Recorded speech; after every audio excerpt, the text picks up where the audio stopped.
ચર્ચા આપણે કરી રહ્યા છીએ બજેટ અંગે 2025-26નું આ બજેટ મોદી સરકારનું જે પ્રકારે ત્રીજી ટર્મનું પ્રથમ પૂર્ણ બજેટ અને આશા તો ઘણી બધી છે જે અત્યારે આપણે નીતિન પાઠક છીએ અને અત્યારે આપણી સાથે મહેમાન જોડાયા છે નિર્મલ નથવાણી આપણી સાથે જોડાઈ ગયા છે. નિર્મલભાઈ, આપનું સ્વાગત છે. ચર્ચા આગળ વધારીએ આપણે અલગ અલગ સેક્ટર વાઇઝ આપને શું લાગી રહ્યું છે, ખાસ કે સેક્ટર વાઇઝ જે મેન્યુફેક્ચરિંગની આપણે વાત કરીએ તો તેમાં કયા પ્રકારે બદલાવ આ વખતે જોવા મળશે? પહેલા આપણે જે વાત કરી હતી કે યુએસએ ક્યાં છે, ચાઇના ક્યાં છે, યુરોપ ક્યાં છે, હવે આપણે ઓવરઓલ જે જોઈએ તો આપણે જે 2047માં 2047માં જો આપણે વર્લ્ડમાં ડેવલપ કન્ટ્રી તરીકે જવું તો 8.4% રેટે આપણે ગ્રોથ થવું પડે અને અત્યારે આપણે 6.5% જઈ રહ્યા છીએ, જે બે ડિકેડ સુધી કન્ટિન્યુઅસ રાખવું એ બહુ અઘરું છે. પણ તમે આ ઇકોનોમિક સર્વેમાં જોશો તો ગવર્મેન્ટનો કોન્ક્રીટ પ્લાન છે. એના માટે એ લોકો પ્લાન પ્રમાણે જઈ રહ્યા છે. એ લોકોને પહેલા મેં તમને કીધું પ્રમાણે એગ્રીકલ્ચર સેક્ટર છે, તો એગ્રીકલ્ચર સેક્ટરમાં એમનો જે અત્યારે જીડીપીમાં જે 0.75% આપણો જે રેટ છે, જે શેર છે, એને વધારીને એમને 1% કરવો છે. 1% કરવા માટે એમની પાસે એક પ્લાન પણ છે.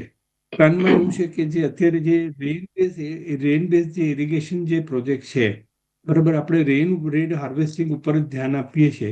એની જગ્યાએ એ લોકોએ કીધું કે નાનું macro management at lower level એ કરવું છે, પ્લસ લેન્ડ પુલિંગ કરવું છે, પ્લસ આપણી જે એગ્રીકલ્ચર પ્રોડક્ટિવિટી છે એ વધારવા માટે એમને R&D પર પણ ઘણો ભાર આપ્યો છે. સીડિંગ જે ટેકનોલોજી છે પૂરી ચેન્જ થઈ જાય છે. આપણે જોઈએ છીએ ઇઝરાયલ છે કે જે ઇવન રણમાં રહે છે પણ તેમની પ્રોડક્ટિવિટી ઘણી છે. તો આપણે ઇઝરાયલનો પણ ઘણો બધો લાભ લઈએ છીએ, પ્લસ આપણી પાસે મેન પાવર ફૂલ છે, તો એનો પણ આપણે એગ્રીકલ્ચર સેક્ટરમાં લાભ લઈને એ લોકોની આખી એક સ્ટ્રેટેજી છે. પણ એક લેન્ડ પુલિંગ અને જે એગ્રીકલ્ચર લેન્ડમાં જે ભાવ વધારવા જે એક લોમાં જે જરૂર છે એ ગઈ વખતે એક ફેલ થયા હતા, પણ આ વખતે મને એવું લાગે છે કે લોકોને કોઓર્ડિનેટ કરીને એમાં પણ એ લોકો સક્સેસ થશે. પ્લસ બીજું તમે કીધું એ પ્રમાણે ઇન્ફ્લેશન કંટ્રોલમાં છે. ફોરેક્સ રિઝર્વ છે એ $706 બિલિયન છે, વિચ ઇઝ ઇક્વલ ટુ આપણું 79% ઓફ અવર ડેપ છે એ અંદર કવર થઈ જાય છે. બેન્કિંગ અને ઇન્સ્યોરન્સ સેક્ટરનો જે ગ્રોથ છે એ મેન્ટેન છે. બેન્કિંગ અને ઇન્સ્યોરન્સ સેક્ટરમાં જે રેગ્યુલેટરનો જે રોલ છે, આરબીઆઈ અને જે બધું છે એના પર બહુ છે. અત્યારે ગવર્મેન્ટને જે સાયબર ક્રાઇમ થઈ રહ્યા છે એના પર પણ એ લોકો બહુ જ ફાળો આપે છે. એના માટે ઘણી બધી યુનિવર્સિટીઓ પણ ઊભી કરી રહી છે. સાયબર ક્રાઇમ સેલ ઊભો કરે છે. હમણાં જ ભારતમાળા કરીને એક પ્રોજેક્ટ હતો, એ પ્રમાણે આખું ઇન્ડિયાને આમાં કવર કરી શકાય. એટલે લોકલ લેવલે આપણે ઇન્ટરપોલને જેમ કનેક્ટ કરીએ છીએ એમ એક આખો ડેટાબેઝ તૈયાર કર્યો છે. જે ડેટાબેઝમાં એસઓપી છે, જે નીચેના જે અત્યારે જે આપણે સાયબર ક્રાઇમ વાળાને પકડવામાં ઘણી વખત વાર લાગે છે, તમે ભારતમાળા થ્રુ જોઈન્ટ કરી, હમણાં જ મોદી આપણે અમિત શાહના હાથે એનું ઉદ્ઘાટન થયું હતું. એક્સપોર્ટ અત્યારે આપણું $6,602.8 બિલિયન છે, જે 6%ના રેટે વધી રહ્યું છે. પણ ગવર્મેન્ટમાં એના માટે ટાર્ગેટ છે કે એ લોકો જે રેલ કોરિડોર બનાવ્યો છે એવી જ રીતના એ લોકો અત્યારે રેલ કોરિડોરની સામે સામે એ લોકો વોટર કોરિડોર બનાવવા પણ માગે છે. જેમ કે ચાઇના અને અમેરિકામાં આ જે રેલ કોરિડોર છે, જેમ વોટર કોરિડોર છે, એનો બહુ જ મોટો યુઝ થાય છે.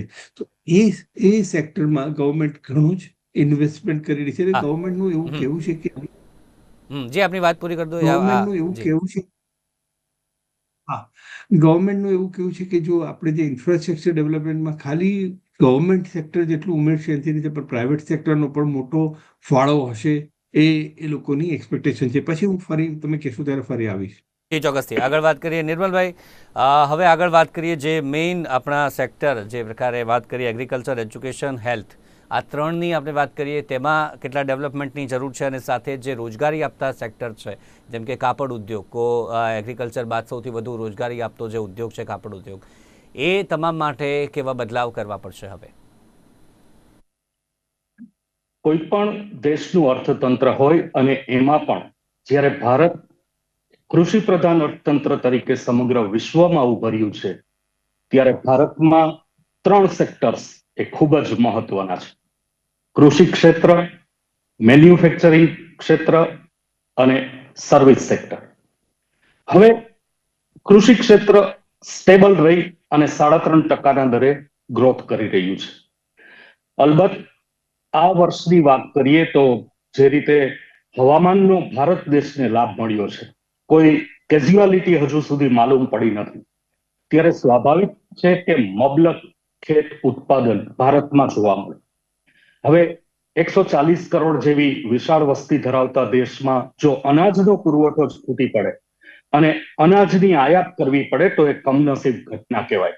પણ કુદરતની મહેરબાનીથી ચાલુ વર્ષે એવું થવાની સંભાવના નથી. તો ભારતમાં કૃષિ ક્ષેત્રનો જીડીપીમાં સારો એવો રોલ રહેશે અને દેશમાં મોંઘવારી મહદઅંશે કાબુમાં રાખી શકાશે, કારણ કે દેશમાં પાકનું મબલક ઉત્પાદન છે. સૌથી વધુ ચર્ચા આ બજેટમાં મેન્યુફેક્ચરિંગ સેક્ટરની થઈ રહી છે, કારણ કે સમગ્ર વિશ્વમાં મંદીના ભણકારા વાગી રહ્યા છે. જે જીઓપોલિટિકલ સિનારીઓ છે એને સમગ્ર વિશ્વનો આર્થિક માહોલ બગાડી નાખ્યો છે. સમગ્ર વિશ્વના દેશોના જે આર્થિક ગણિત હતા એ આજે ખોટા પડી રહ્યા છે, કારણ કે પ્રત્યેક દેશ પ્રત્યક્ષ કે પરોક્ષ રીતે એ આ જીઓપોલિટિકલ સિનેરીઓથી ખરડાયેલો છે. કાં તો એની આયાત ડિસ્ટર્બ થઈ છે, કાં તો એની નિકાસ ડિસ્ટર્બ થઈ છે, અને એની સીધી અસર ટ્રેડ પુલ પર જોવા મળે. અને કોઈ પણ દેશનું ટ્રેડ પુલ એટલે કે વેપાર ખાતું એક વખત જો ડિસ્ટર્બ થયું તો એની ગંભીર અસરો દેશના અર્થતંત્ર ઉપર જોવા મળે. મોંઘવારી વધે એવું બની શકે. આવી જ રીતે બીજા પરિબળોની વાત કરીએ તો એની જીડીપી ઉપર અસર પડે, એની ફિસ્કલ ડેફિસિટ ઉપર એટલે કે રાજકોષીય ખાધ ઉપર અસર પડે. આથી કોઈ પણ દેશે એના મેન્યુફેક્ચરિંગ સેક્ટર ઉપર, આપણે કહીએ ને કે દુનિયા સુધારવાની જરૂર નથી, ઘર સુધારો, એમ વૈશ્વિક વ્યાપારની બહુ ચિંતા કરવાની નથી, પણ જો ઘરેલું માંગમાં ઘટાડો થશે તો એ બહુ મોટું નુકસાન હશે. અને આથી આ અંદાજપત્રમાં સરકાર એ બાબતે ખૂબ જ સચેત છે અને મેન્યુફેક્ચરિંગ સેક્ટર પર પોતાનું વધુ ને વધુ ધ્યાન કેન્દ્રિત કરવા જઈ રહી છે એવું માનવામાં આવી રહ્યું છે. 2 પગલાઓ મુખ્યત્વે લેવામાં આવશે. ખરીદનાર વર્ગ છે એના ખિસ્સામાં ખરીદ શક્તિ મૂકવામાં આવશે અને એના માટે કર રાહતો સહિતની કેટલીક જાહેરાતો થવાની સંભાવના છે. બીજી બાજુ જોઈએ તો મેન્યુફેક્ચરિંગ સેક્ટરને એવી રીતે પ્રમોટ કરવામાં આવશે, એવી રીતે મોટિવેટ કરવામાં આવશે કે જે ખિસ્સામાં સરકારે નાણાં મૂક્યા છે એ ખરીદી કરવા માટે પ્રેરાય. એક તરફ મોંઘી વસ્તુ હોય અને તમે ખરીદ શક્તિ મૂકો તો એ થોડું અર્થહીન બની રહેતું હોય છે. એટલે એક તરફ ખરીદ શક્તિ મૂકવામાં આવશે અને બીજી તરફ આપણે જોઈએ તો મેન્યુફેક્ચરિંગ સેક્ટરને વેગ આપી અને વસ્તુઓની કિંમત ઘટે, કોઈને કોઈ રીતે વેરાના દરમાં ઘટાડો થાય, આવી નિશ્ચિતપણે યોજના આ અંદાજપત્રમાં મૂકવામાં આવે. ખાસ કરીને જોઈએ તો ઇલેક્ટ્રોનિક સેક્ટર છે, કેમ કે ઘર વપરાશની વસ્તુઓમાં તો ટેલિવિઝન, રેફ્રિજરેટર, એર કન્ડિશનર, આવી જ રીતે વાહનો, તો સરકાર ઇલેક્ટ્રિક વાહનોને પણ પ્રોત્સાહન મળે, એની ખરીદી કરતા લોકો થાય એ માટે સબસિડી વધુ એક વખત આપવામાં આવે. અને એ ઉપરાંત લોકો જો ઇલેક્ટ્રિક વ્હીકલ ખરીદે તો એના માટે લોન લે, એની વ્યાજના દરમાં પણ કંઈક રાહત મળે એવા પગલાઓ નિશ્ચિતપણે લેશે. મોબાઈલના દરમાં ઘટાડો થાય એવા પગલાઓ સૂચવવામાં આવશે. આ જ રીતે મેં તમને કહ્યું એમ ઘર વપરાશની વસ્તુઓ છે એ કંઈક પરવડી શકે એવી કિંમતે ગ્રાહકોને મળે એવા પગલાઓ આ અંદાજપત્રમાં જાહેર થવાની પૂરી શક્યતા છે. આપણે વાત કરી મોંઘવારી, ખાસ વાત કરી મિડલ ક્લાસ માટે, કારણ કે છેલ્લા જે પ્રકારે આપણે વાત કરીએ અહેવાલો અને સોશિયલ મીડિયામાં જે ચર્ચાઓ કે છેલ્લા 10 વર્ષમાં મિડલ ક્લાસને ભૂલી જ ગઈ છે સરકાર, આ બધું ઘણી બધી વાતો થતી હોય છે. આપના મતે એક મોંઘવારી એક જ એવી વસ્તુ છે કે એના સિવાય અન્ય વસ્તુઓ છે જેનાથી મિડલ ક્લાસને પણ ખુશ કરી શકાય છે? મિડલ ક્લાસ એવી આશા પણ રાખી રહ્યું છે આ મોંઘવારી સિવાય અન્ય કઈ કઈ બાબતો આપને લાગી રહી છે? મોંઘવારી એ થોડો માનસિક ખ્યાલ પણ હોય છે, મંદી એ પણ થોડો માનસિક ખ્યાલ હોય છે. હું તમને એનું ઉદાહરણ આપું. અત્યારે દેશમાં ચારે તરફ મોંઘવારીની ચર્ચા છે, વેપારીઓને પૂછીએ તો થોડી મંદીની ચર્ચા છે, પણ બીજી બાજુ જોઈએ તો કોલ્ડ પ્લે જેવું કોન્સર્ટ એની ટિકિટ મળતી નથી. કોઈ પણ ક્રિકેટ ટુર્નામેન્ટના ફાઇનલ મેચ કે મહત્વના મેચની ટિકિટ મળતી નથી, એના કાળા બજાર થાય છે. અને એની ટિકિટ ₹1,500 થી તો શરૂ થતી હોય છે અને 7,000 થી 8,000 રૂપિયા સુધી સામાન્ય રીતે પહોંચતી હોય છે. એનાથી વધુ હોય છે હાઈ ક્લાસ માટેની ટિકિટ હોય છે. તો જો દેશના લોકોને, દેશના યુવાધનને એ 1,500 થી 8,000 ની ટિકિટ ખરીદવી પોસાય એમ હોય અને તો પણ એનો કોટા પૂરો થઈ જતો હોય, તો હું તમને કહું કે ક્યાં મોંઘવારી અને મંદીની વાત આવી. જ્યારે ઘર વપરાશની વસ્તુઓ, જીવન જરૂરિયાતની વસ્તુઓ ખરીદવાની વાત આવે છે ત્યારે મોંઘવારીની વાત થાય છે. બાકી કોન્સર્ટ ઇકોનોમી કે કોન્સર્ટ કન્સેપ્ટમાં મોંઘવારી કે મંદીની કોઈ વાત હોતી નથી. તો એક લોકોનું માનસ બની ગયું હોય છે. એ સોશિયલ મીડિયા થકી હોઈ શકે કે વૈશ્વિક આર્થિક પ્રવાહોને કારણે પણ હોઈ શકે, પણ લોકો ગભરાયેલા હોય છે. મૂળ વાત તો લોકોમાં કોન્ફિડન્સ સર્જવાની વાત છે, લોકોને મોટિવેટ કરવાની વાત છે, લોકો નિરાશ ન બની જાય એ માટે એને ઇન્સેન્ટિવ આપવાની વાત છે. અને એ માટે એને ઉદ્યોગોને રાહતો આપવી પડશે. તો જ ઉદ્યોગો કિંમતો જાળવી શકશે, ડિસ્કાઉન્ટ આપી શકશે, ગ્રાહકોને અપીલ કરી શકશે કે તમે અમારા સુધી આવો, 20% ઓફ, 30% ઓફ, EMI, આવી બધી યોજનાઓ ઉદ્યોગો જો અમલમાં મૂકી શકશે તો ગ્રાહકો કે જેની પાસે નાણાં તો છે જ પણ એનું માનસ ખરડાયેલું છે, તો એમાં એને ઇન્સેન્ટિવ મળી શકે, એ મોટિવેટ થઈ શકે અને બજારમાં આવી અને ખરીદી થઈ શકે. ખાસ કરીને વૈશ્વિક વિકસિત બજારો ભારતને એક તક તરીકે જુએ છે. તો ભારત સામે તો એ તક મોજૂદ છે. ભારતે એ તકનો લાભ ઉઠાવવાની જરૂર છે. વિશ્વના દેશો જો પોટેન્શિયાલિટી જોતા હોય તો એ પોટેન્શિયાલિટી અહીં નજર સામે છે. એટલે સરકારે નિશ્ચિતપણે કંઈક ઇન્સેન્ટિવ આપી અને ગ્રાહકોને બજારમાં ફરતા કરવા જોઈએ, એવી આ અંદાજપત્રની એક નેમ હોવી જોઈએ. નીતિનભાઈ, બેન્કિંગ સેક્ટરની આપની વાત અગાઉની હતી તે પૂરી કરી, અને તેની પહેલાં બેન્કિંગ સેક્ટરમાં શું આપ જુઓ છો બદલાવ જે તમામ ગ્રાહકો માટે, તમામ નાગરિકો માટે? તો શું અત્યારે બેન્કિંગ સેક્ટર આપણું ઇન્ડિયાનું બહુ મેચ્યોર છે, RBI પોલિસી મેચ્યોર છે, પ્લસ આપણે એક બેંક ઉપર કોઈ ભરોસો નથી રાખતા. બેંકમાં જે ફ્રોડ ને જે બધું થાય છે as compare to other country ખરેખર કમ્પેરેબલ છે. એઆઈનો યુઝ ઘણો ઓછો થઈ રહ્યો છે. એઆઈનો યુઝ જેમ આગળ વધશે એ પ્રમાણે બેન્કિંગ અને ઇન્સ્યોરન્સ સેક્ટરનો જે ગ્રોથ છે એ વધશે. આપણે ત્યાં ક્વોલિફાઈડ મેન પાવર છે, ઇન્ફ્રાસ્ટ્રક્ચર જે બેન્કિંગ સેક્ટરમાં જે ઇન્વેસ્ટમેન્ટ જે બીજા કન્ટ્રી કરી રહ્યું છે એની કમ્પેરિઝનમાં ઓછું થઈ રહ્યું છે. તમને એક એક્ઝામ્પલ આપું કે જ્યારે ચાઇનાએ નક્કી કર્યું કે બેન્કિંગ સેક્ટરને કે એઆઈનો લાભ આપવો, જેમ આપણે ત્યાં ફોન નથી આવતા રેગ્યુલરલી કે ભાઈ તમારે લોન જોઈએ છે, આમ જોઈએ છે, તો એ વખતે એક કંપની હતી કે જે એ લોકો ધીસ વોઝ એઆઈ કંપની, એમણે કીધું કે તમે એઆઈનો યુઝ કરો. તો પહેલા બેન્કિંગનો રેગ્યુલેટર જે હતા ત્યાંના ચાઇનાના, એ લોકોએ કીધું નહોતું કે તમે આનો રેગ્યુલેટરનો યુઝ કરો, પણ એક કંપનીએ એમને કીધું કે તમે આજે રોજ આટલા કોલ કરો છો કે તમે અહીંયા એફડી મૂકો, તમે આ ઇન્સ્યોરન્સમાં રોકો, તમે આ મ્યુચ્યુઅલ ફંડમાં રોકો, તમે આ લોન લો, આ બધાનું જે સેક્ટર હતું, તો પહેલા લોકોએ જે એક એ લોકોનું જે સોફ્ટવેર ડેવલપ કરતા એમણે કીધું કે તમે અમારી જે ટેકનોલોજી છે એઆઈનો યુઝ કરો. એમણે જેવો એઆઈનો યુઝ ચાલુ કર્યો તો એમણે જે પહેલા જે 20 ફોન કરીને જે રિઝલ્ટ આવતું હતું એમના 2 ફોન કરીને રિઝલ્ટ આવતા થઈ ગયા. તો એમનો જે સ્ટ્રાઇકિંગ રેટ છે એ બહુ ઊંચો થઈ ગયો. અને તમને એક એક્ઝામ્પલ આપું કે ત્યાં આગળ અમુક લોકો ખાલી ફોન પર અમુક વસ્તુ આપીને તમને લોન આપી દે છે.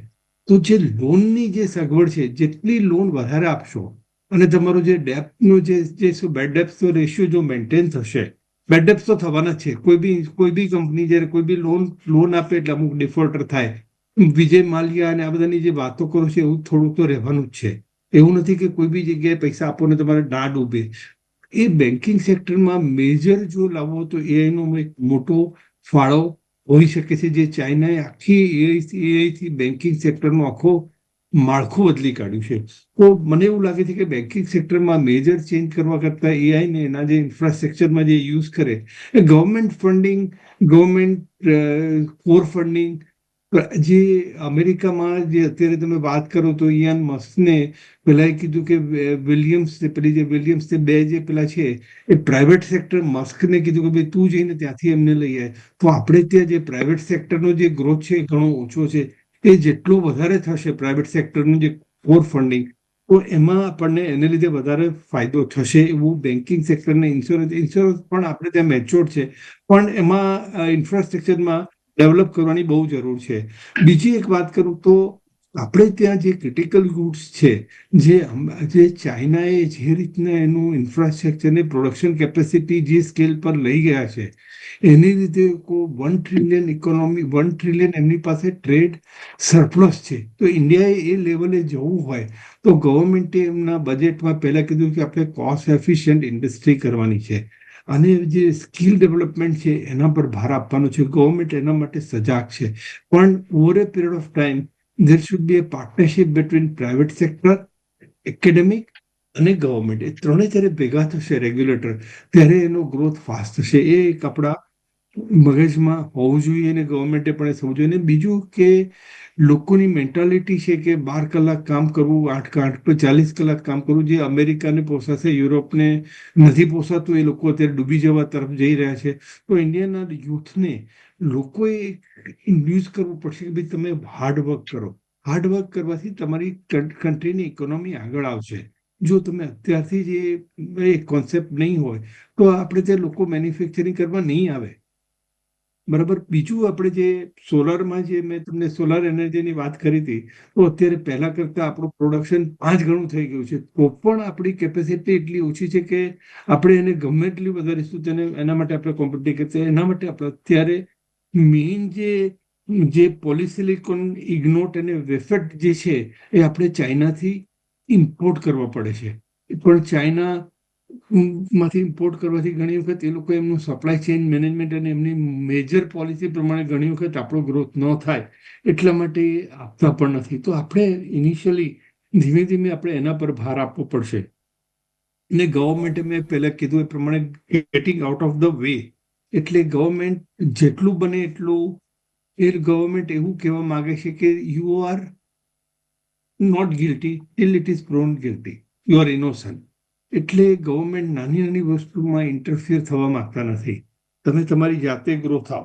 એટલે પહેલા મિલેનિયમથી બી ગ્રોથ માટે તો ગવર્મેન્ટની એક રેગ્યુલેટર જોઈએ તો એ તો રહેશે જ, પણ regulator would be very કોર્ડિયલ with the industry requirement. અત્યારે યુથનું મેં કીધું કે ગવર્મેન્ટે અત્યારે મેન્ટલ, ઇમોશનલ અને ફિઝિકલ હેલ્થ ઉપર ઘણું ધ્યાન આપે છે. એના માટે ઘણા વખત બધા નિયમો બનાવે છે. જેમ કે અત્યારે તમે પેકિંગ હોય તેમાં લખીને આવે છે કે આટલી કેલરી છે, આટલું આ છે. નેશનલ એજ્યુકેશન પોલિસી જે હમણાં આવી છે is so huge and so fundamental change in the policy of the government. એ જ વસ્તુ અત્યારે એગ્રીકલ્ચરમાં લાવવાની જરૂર છે. જો જેટલું એગ્રીકલ્ચરમાં આવશે એટલું બહુ જ સારું છે. બીજું, એઆઈ માટે ગવર્મેન્ટે ખાલી 15 થી 20 પેજનું એમણે એક પેપર બનાવ્યું છે. What is the advantage for AI for India. એઆઈથી જ્યારે એઆઈ આવવાથી લોકોના મગજમાં એવું છે કે આપણી મેન પાવર છે એ પાછળ પડી જશે, પણ એવું નથી. એઆઈથી ખાલી સ્કિલ ડેવલપમેન્ટ આપણે કરવું પડશે. એઆઈમાં મોટું ઇન્વેસ્ટમેન્ટ કરવું પડશે. તમે વર્લ્ડ લેવલે જુઓ તો એઆઈમાં જે ઇન્વેસ્ટમેન્ટ થયું છે છેલ્લા 3 વર્ષમાં ઇઝ ઇન બિલિયન્સ. તો એને લીધે આખી ઇન્ડસ્ટ્રી, આખું way of looking at life would change because of AI. તો આપણે બહુ જ એનું ધ્યાન રાખવું પડશે. એના માટે આપણે ખરેખર મહેનત કરવી પડશે. અને એઆઈનો એક ડિસએડવાન્ટેજ છે કે ડિસએડવાન્ટેજ પણ છે, આગળ વાત કરીશું. આગળ આપણી પાસે આવું છું ડિસએડવાન્ટેજ માટે પણ એઆઈ, કારણ કે આવનારો સમય એ જ છે કે એના તમામ સેક્ટરમાં તેનો ઉપયોગ થવાનો છે, પરંતુ ફાયદા છે તેની સાથે ડિસએડવાન્ટેજ પણ છે, તેની પણ વાત કરીશું આપણી સાથે. નિર્મલભાઈ, ખાસ 5 ટ્રિલિયન ઇકોનોમી કરવાની વાત છે, એ આગળ સમય જતાં તે ઘણા દેશોને પાછળ પાડવાના છે તેવી પણ વાત છે, પરંતુ તેની સાથે આપણે વાત કરીએ તો દેશમાં સિનિયર સિટીઝન છે, નોકરિયાતો અને મહિલાઓ, ખાસ જેનો સૌથી મોટો વર્ગ આપણા ત્યાં આજુબાજુ છે દેશમાં, તેમના માટે શું આવતું રહ્યું છે અત્યાર સુધી બજેટમાં અને શું આવવું જોઈતું હતું જે આપ આશા રાખી રહ્યા છો? સૌથી પહેલા તો $5 ટ્રિલિયન ઇકોનોમી એટલે રૂપિયા 5 લાખ કરોડ નું અર્થતંત્ર. અત્યારે આપણે રૂપિયા 3 લાખ કરોડે હજુ માંડ પહોંચી શકીએ એવી સ્થિતિમાં છીએ. 2027 સુધીમાં આપણે $5 ટ્રિલિયન ઇકોનોમીનું એક સ્વપ્ન જોયું હતું. હવે રૂપિયા 3 લાખ કરોડમાંથી 5 લાખ કરોડે પહોંચવું હોય તો 10% ગ્રોથ રેટ આવે જીડીપીમાં વૃદ્ધિ આવે તો પણ 6 વર્ષ લાગી જાય, અને હજુ આપણે 6.3%, 6.4%ની આસપાસ છીએ. તો 2027 સુધીમાં આપણે $5 ટ્રિલિયન ઇકોનોમીનું સ્વપ્ન હાંસલ કરી શકીએ એવી સ્થિતિ હાલ દેખાઈ રહી નથી. પણ દેશની વસ્તી એટલી મોટી છે, પરિવારમાં પણ આપણે વાત કરીએ, મિત્ર વર્તુળમાં પણ આપણે વાત કરીએ, તો અંકુશાત્મક નીતિ બહુ લાંબો સમય ચાલી શકતી હોતી નથી. કારણ કે અંકુશ એ અકળામણ ઊભી કરે છે. એટલે તમે ટેક્સની રીતે અંકુશ મૂકો, કોમ્પ્લાયન્સીસની રીતે અંકુશ મૂકો, જો લોકોમાં અકળામણ ઊભી થશે, લોકોને સ્વતંત્રતા નહીં મળે, લોકોને આર્થિક રીતે ઉડવાની આઝાદી નહીં મળે, તો સ્વાભાવિક રીતે વિકાસ ગુંગળાવાનો છે. આના માટે તમારે હળવી નીતિ રાખવી પડશે. અમેરિકાએ તાજેતરમાં જ એક વિચાર વેતો મૂક્યો કે આવકવેરો રદ કરવામાં આવશે. લોકો જે કમાય એ બધું એને વાપરવાનો અધિકાર આપવામાં આવશે. કારણ કે તો જ લોકો આર્થિક આઝાદી અનુભવશે, આર્થિક સ્વતંત્રતા અનુભવશે, અને લોકોના ખિસ્સામાંથી સીધો વેરો લેવો એના બદલે લોકોને ખરીદી કરતા કરો અને એ રીતે તમે વેરો ઉઘરાવો, એ પણ વેરો ઉઘરાવવાની એક પ્રયુક્તિ જ કહી શકાય. અમેરિકા આ દિશામાં વિચારી રહ્યું છે. આવકવેરો સાવ નાબૂદ કરવો એ તો આપણા જેવા દેશમાં શક્ય નથી, પણ એક વખત એમાં હળવાશ આપી અને લોકોને જો પ્રોત્સાહિત કરવામાં આવે તો આવડું મોટું બજાર છે, એને આપણે એક્સપ્લોઇટ કરી શકશું, એને આપણે એક્સપ્લોર કરી શકશું, અને અંતે અપ્રત્યક્ષ વેરા, પરોક્ષ વેરાના સ્વરૂપમાં આપણે મબલક કમાણી કરી શકશું, અને એ રીતે પણ વિકાસ કરી શકાય. આ એક પ્રયોગ કરવા જેવો છે. ચોક્કસથી નીતિનભાઈ, જે આગળ વાત કરીએ આપણે, જે એઆઈની આપણે વાત કરીએ, આગળનો સમય એ જ છે ચોક્કસથી, પરંતુ ટૂંકમાં હવે આપની સાથે ટૂંકમાં જવાબ જોઈએ છે, કારણ કે સમયનો પણ અભાવ છે. ડિસએડવાન્ટેજ પણ એટલા જ છે, કારણ કે ફ્રોડનું પણ વધી જશે, કારણ કે એઆઈ જે પ્રકારે જેટલું ડેવલપ થતું જશે, અને તેના પડકારો પણ એટલા છે, અને તે ઝીલવાના છે, અને તેની સાથે પ્રગતિ પણ કરવાની છે. તો આના માટે શું વ્યવસ્થા હોવી જોઈએ ખાસ? એ માટે આપણે છે ને સ્પેશિયલ ટોક રાખી શકીએ, જેથી યુથને એના વિશે ખબર પડે કે what is AI, how you can use AI, how you can train your self AI, how you can increase your revenue through AI. એટલે એના માટે આપણે એક લેક્ચર લઈએ. પણ એઆઈ અને એઆઈનો યુઝ, એનો મેક્સિમમ એડવાન્ટેજ ઇન્ડિયાને મળવાના બહુ જ ચાન્સીસ છે. પણ વિનર ઇઝ ગેટિંગ ઓલ, છેલ્લે એવું કહેવાય છે. અત્યારે છેલ્લા 1 વર્ષમાં એઆઈમાં જે ઇન્વેસ્ટમેન્ટ થયું છે, 2 વર્ષમાં, હું તમને કહું કે 2022માં $3 બિલિયન ઇન્વેસ્ટ થયા હતા, અને 2021 થી 23માં $761 બિલિયન. અને એમાં બી હું તમને જે ગૂગલ છે, માઇક્રોસોફ્ટ છે, એ બધા જેમિની છે, આ બધામાં તમે જો જોશો ને તેનો જે યુઝ છે એ એટલો બધો છે ને, Indian youth would be able to compete with that. તો એઆઈનું આપણે આખું સ્પેશિયલ લેક્ચર લઈશું. અને AI is the world, is going to there. અને ઇન્ડિયાની જે ડેમોગ્રાફી છે જુદી જુદી, અત્યારે હમણાં એમના ચીફ જસ્ટિસ જે રિટાયર થયા, એમણે એવું કીધું હતું કે અત્યારે જે બધા જ જે જજમેન્ટ છે જૂના, એ બધાની એઆઈની મદદથી એ લોકોએ એને દરેક લેંગ્વેજમાં ટ્રાન્સલેટ કરીને ઓનલાઈન અપલોડ કરેલા છે. આ તો એક સેક્ટરની વાત છે. જો આ રીતના એઆઈ આગળ વધશે તો મને નથી લાગતું કે, અત્યારે તમે જુઓ તો ઘણી બધી વસ્તુઓ યુકેથી, યુરોપથી, રશિયાથી અને બધા જ આપણે ત્યાં આઉટસોર્સ કરી રહ્યા છે. તો મને એવું નથી લાગતું કે આપણે વેરી સૂન, ઓનલી થિંગ એક મેન્ટાલિટી ચેન્જ કરો, તમારા. ચોક્કસથી. તો આ જ વાત છે. આગળ ભારતનું પણ પોતાનું એઆઈ હશે, જે થોડાક જ મહિનાઓ બાદ તે પણ વાત ચાલી રહી છે.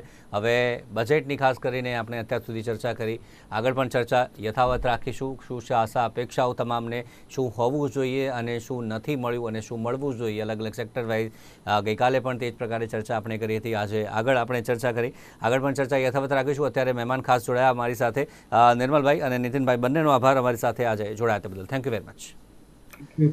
તો દર્શક મિત્રો, બજેટ 2025-26 આગળ પણ યથાવત રાખીશું ચર્ચા. શું છે આશા અપેક્ષાઓ, અને 12 વાગે બજેટ રજૂ થશે તે પણ આપ સતત જોઈ શકો છો નિર્માણ ન્યૂઝ પર. અત્યારે બસ આટલું જ. નમસ્કાર.